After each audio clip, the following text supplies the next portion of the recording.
السلام علیکم۔ آج ہم بات کریں گے علم بیان کی دو قسموں کی۔ ایک مجاز مرسل، وہ لفظ جس کے مجازی معنی مراد ہوں مگر حقیقی اور مرادی معنوں میں تشبیہ کا تعلق نہ ہو، جیسے رستم سہراب کا باپ تھا، رستم نے لاہور میں انتقال کیا۔ اس پہلی مثال میں ایران کے پہلوان رستم کا ذکر ہے،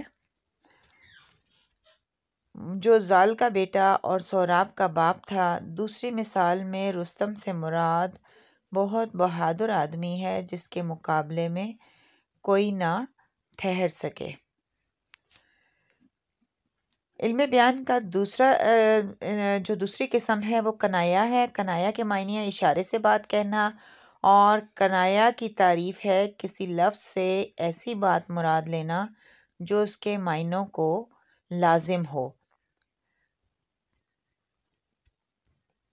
جیسے شتر بے مہار، پیٹ کا ہلکا ہونا۔ پہلی مثال زبان دراز شخص کے لیے استعمال ہوتی ہے اور دوسری مثال کا مطلب ہے کہ راز نہ رکھ سکنا، جیسے غالب کا شعر ہے کہ صبح آیا جانب مشرق نظر، ایک نگار آتشیں رخ سر کھلا۔ دوسرا مصرع آفتاب کے لیے کنایا ہے۔